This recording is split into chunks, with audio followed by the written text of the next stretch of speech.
Hi friends, எல்லாருக்கும் வணக்கம்.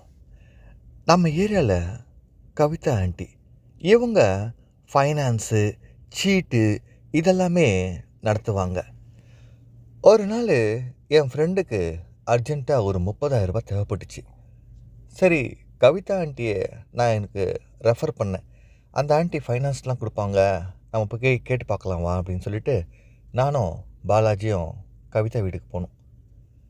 போயிட்டு இந்த மாதிரி லோன் ஒரு 30,000 வேணும்னு சொன்னேன். உடனே அவங்க ஏதாச்சும் ஜாமீன் யாராச்சும் கொடுப்பாங்களா, இல்லை ஜுவல்ஸ் ஏதாவது இருக்கான்னு கேட்டாங்க. அதெல்லாம் எதுவும் இல்லைங்க, கொஞ்சம் ஆஃபீஸ்க்கு தேவைப்படுது அதனால தான் அப்படின்னு தான். இல்லைங்க, ஏதாச்சும் நகை கொடுத்தீங்கன்னா இல்லை டாக்குமெண்ட்ஸ் கொடுத்தீங்கன்னா கொடுக்கலாம் அப்படின்னாங்க. அதெல்லாம் இல்லைங்கன்னு சொல்லிட்டு வந்துட்டு ஒரு வேறு இடத்துலலாம் ட்ரை பண்ணோம், எங்கேயுமே காசு கிடைக்கல. ஒரு நாள் மார்க்கெட்டில் கவிதாவை பார்த்தேன். கேட்டாங்க, என்ன அமௌண்ட் ரெடி பண்ணிட்டீங்களான்னாங்க.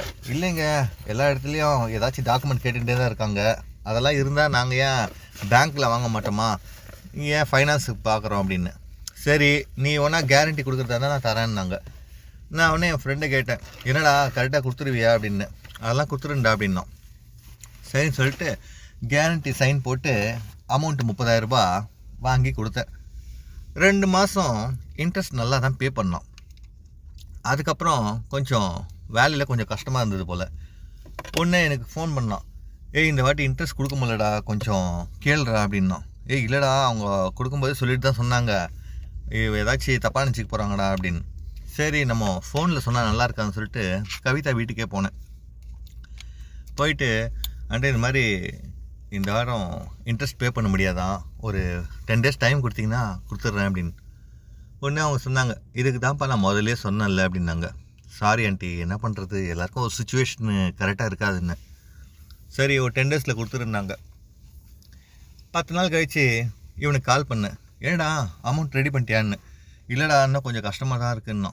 சரி, நான் என்ன பண்ணுறதுன்னு தெரியாமல் என்னோடய வண்டியோட ஆர்சி புக் எடுத்துன்னு போயிட்டு ஒரு கடையில் லோன் வாங்கி எடுத்து வந்து இன்ட்ரெஸ்ட் பே பண்ணிட்டேன்.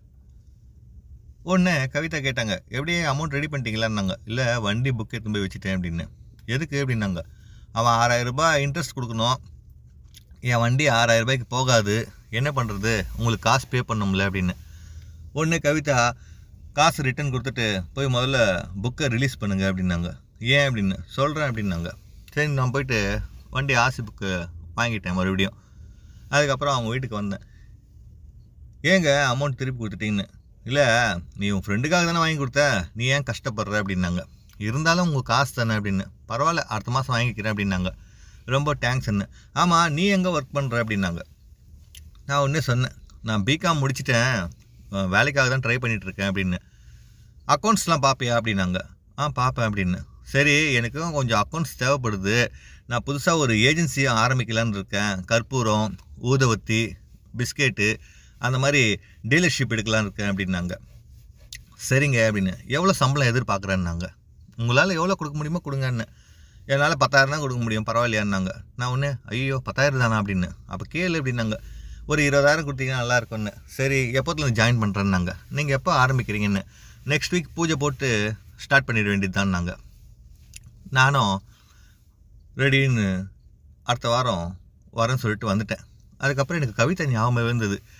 இவ்வளோ அழகாக இருக்கிறாங்களே, நல்லா அன்பாகவும் பேசுகிறாங்களே, இவங்க கூட நல்லா ஃப்ரெண்ட்ஷிப்பாகவே இருக்கலாம்னு சொல்லிட்டு ஜாப் ஜாயின் பண்ணி ஜாபும் நல்லா பண்ண ஆரம்பித்தேன். அதுக்கப்புறம் ஒரு நாள் ரொம்பவே அவங்க கன்ஃபியூஸ் மைண்டோடு இருந்தாங்க. என்ன ஆச்சு அப்படின்னு. ஒரு 2 லட்ச ரூபா ஷார்ட்டேஜ் ஆகுது, என்னன்னே தெரில, எங்கே போச்சுன்னு தெரில அப்படின்னாங்க. சரி, பொறுமையாக இருங்க, பார்க்கலாம் அப்படின்னு சொல்லிட்டு நானும் அக்கௌண்ட்ஸ்லாம் பார்த்துட்டு இருந்தேன். அப்போது ஒரு ஏஜென்சிக்கு உங்கள் காசு கொடுத்துட்டு மறந்துட்டுருக்குறாங்க, நோட் பண்ணாமல். நான் ஒன்று ரெஃபர் பண்ணேன், அந்த ஆர்ஆர் ஏஜென்சிக்கு நீங்கள் அமௌண்ட் கொடுத்தீங்க, அதை நீங்கள் நோட் பண்ணல அப்படின்னு. ஆமாம், ரொம்ப தேங்க்ஸ் அப்பா, நேற்று நைட்லாம் சாப்பிடல, தூக்கமும் இல்லை, பரவாயில்ல நீ சொல்லிட்ட அப்படின்னாங்க. இப்படி தான் எங்கள் ஃப்ரெண்ட்ஷிப்பு நாளாக நல்லாவே இருந்துச்சு. நான் ஒரு நாள் கேட்டேன், எங்கெங்க உங்கள் ஹஸ்பண்டு எப்போ இருந்தாலும் வீட்டிலே இருக்க மாட்டுறாரு அப்படின்னு. எனக்கும் அவருக்கும் கருத்து வேறுபாடு காரணமாக நாங்கள் பிரிஞ்சிட்டோம், 5 வருஷம் ஆகுதுன்னாங்க. பசங்க அப்படின்னு ஒரே ஒரு பையன்தான், அவனும் வெளியூரில் படிக்கிறான், 2 மாதத்துக்கு ஒரு தாட்டி தான் வருவான் அப்படின்னாங்க. அப்போ தனியாகவே இருக்கீங்களான்னு. இருந்தே பழகிடுச்சுன்னாங்க. நான் சொன்னேன், நீங்கள் ஆள் இவ்வளோ அழகாக இருக்கிறீங்களே, ஏன் இன்னொரு கல்யாணம் பண்ணிக்கூடாதான்னு. எனக்கு இப்போது 43 வயசு ஆகுது, இதுக்கப்புறம் நான் கல்யாணம் பண்ணி என்ன பண்ணுறது அப்படின்னாங்க. ஏங்க எப்படி சொல்லிட்டீங்க, அங்கங்கே 50 வயசில் தான் முதல் கல்யாணமே பண்ணுறாங்க அப்படின்னு. அதுக்கு இருக்கலாம், ஆனால் நடைமுறைக்கிறதுலாம் அப்படின்னாங்க. சரி, அப்போ உங்களுக்கு வேறு எதுவும் ஆசைகளே இல்லையா அப்படின்னு. உடனே அவங்க சொன்னாங்க, அப்படிலாம் சொல்ல முடியாது, ஆசைகள்லாம் எல்லாருக்குமே தான் இருக்கும், ஆனால் அது எல்லாருக்கிட்டையும் நம்ம போய் ஷேர் பண்ண முடியாதுல்ல. நமக்கு மனசுக்கு பிடிக்கணும், பத்தாததுக்கு பாதுகாப்பாக இருக்கணும், எல்லா விஷயம் அந்த மாதிரி இருந்தால் மட்டும்தானே நம்ம பண்ண முடியும் அப்படின்னாங்க. அதுவும் கரெக்ட் தானே. அதுக்கப்புறம் ஒரு நாள் கொஞ்சம் ஹெவி ஒர்க்காக இருந்தது. நைட்டு 10 மணி வரைக்கும் ஒர்க் இருக்குதுன்னு சொன்னாங்க. சரின்னு சொல்லிட்டு நானும் ஒர்க் பண்ணிகிட்டு இருக்கும்போது திடீர்னு வேனில் ஸ்டாக்லாம் வந்துடுச்சு. இந்த ஸ்டாக்லாம் கொஞ்சம் வேர் ஹவுஸில் செட் பண்ணோம், வரியா அப்படின்னாங்க. சரி வாங்கன்னு சொல்லிவிட்டு நானும் அவங்களும் தான் இருந்தோம். நைட்டு எல்லாம் ஸ்டாஃப்லாம் வீட்டுக்கு போயிட்டு இருந்தாங்க.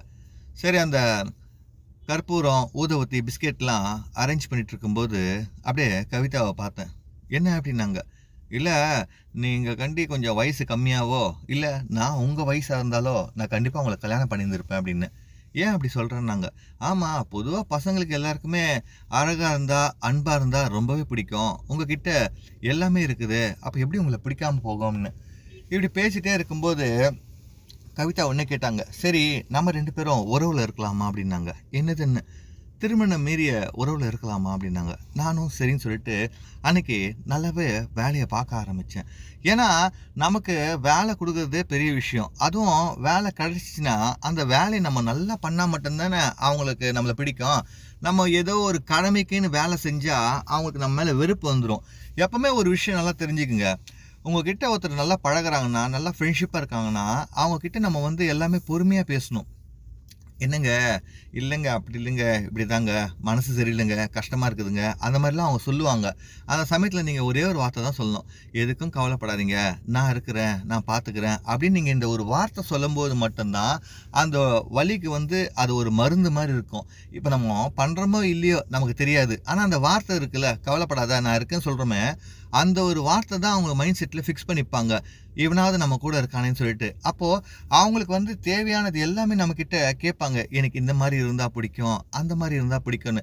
நம்மளும் அவங்களுக்கு ஒரு டைம் நம்ம அவங்களுக்கு பிடிச்ச மாதிரி இருந்துட்டோம்னா லைஃப் லாங்காக நம்ம கூடயே தான் இருப்பாங்க. எந்த ஒரு கஷ்டத்துலேயும் நம்மளை விட்டு விலகவும் மாட்டாங்க. அந்த மாதிரி தான் கவிதா ஆண்டியும். அதுக்கப்புறம் எனக்கு மாதம் எனக்கு செலவு காசு, அதுக்கப்புறம் மொபைலுக்கு ரீசார்ஜ், இந்த மாதிரிலாம் ஹெல்ப் பண்ணிட்டு இருந்தாங்க. நான் கேட்டேன், ஏன் இதெல்லாம் பண்ணுறீங்கன்னு. ஆமாம், ஒரு பெண்ணுக்கு என்ன தேவையோ அது கிடைக்கும்போது அந்த ஆணுக்கு என்ன தேவையோ அதை நம்ம கண்டிப்பாக செஞ்சு தானே ஆகணும். உனக்கும் கஷ்டம் இருக்குல்ல, பார்த்தியா நீ இப்போ வேலைக்கு பண்ணுற, 20,000 ரூபா உனக்கு பத்தாது இல்லை, இருந்தாலும் இந்த மாதிரி உனக்கு கொஞ்சம் இன்கம் வந்துச்சுன்னா அது உனக்கும் யூஸ்ஃபுல்லாக தானே இருக்கும் அப்படின்னாங்க. இந்த மாதிரி எல்லாருக்கும் எல்லா ஆஃபீஸில் கண்டிப்பாக ஒரு ஃப்ரெண்ட்ஷிப் இருக்க தான் செய்யும். அதுவும் இந்த 35லேருந்து 40 வயசில் இருக்கிற பசங்களுக்கு பார்த்தீங்கன்னா ஒரு 50, 52 வயசு ஆளுங்களோட ஃப்ரெண்ட்ஷிப்பு கண்டிப்பாக இருக்கும். காரணம் என்னன்னு கேட்டிங்கன்னா, அவங்களுக்கு வீட்டில் கிடைக்காத சந்தோஷம் இவங்கக்கிட்ட கிடைக்குன்னு சொல்லிட்டு இவங்க அதை ரொம்பவே நம்புகிறாங்க. அதனால தான் இந்த ரிலேஷன்ஷிப் ரொம்ப ஸ்ட்ராங்காக இருக்கும். நீங்கள் ஒரு 18, 19, 20 வயசு பொண்ணுங்க கூட ஃப்ரெண்ட்ஷிப்பாக இருக்கும்போது பார்த்தீங்கன்னா ஒரு 2 வருஷம் 3 வருஷத்தில் அது பிரேக்கப் ஆகிடும். ஏன்னா அதில் புரிதல் இருக்காது, அண்டர்ஸ்டாண்டிங் இருக்காது, என்னடா இதுன்னு சொல்லிட்டு. ஆனால் மெச்சூரிட்டியான ஆளுங்க பார்த்தீங்கன்னா எல்லா விஷயம் நாலா பக்கம் யோசிப்பாங்க. இது இந்த மாதிரி இருக்கும், இந்த மாதிரி பிரச்சனை வந்தால் இந்த மாதிரி சால்வ் பண்ணணும்னு சொல்லிட்டு நம்ம ரொம்பவே யோசிப்போம். இப்போ வரைக்கும் நானும் கவிதாவும் எப்பவுமே சந்தோஷமாக இருக்க ஆரம்பிக்கிறோம். ஓகே ஃப்ரெண்ட்ஸ், இந்த வீடியோ உங்களுக்கு ரொம்ப பிடிச்சிருக்குன்னு நினைக்கிறேன். பாய்.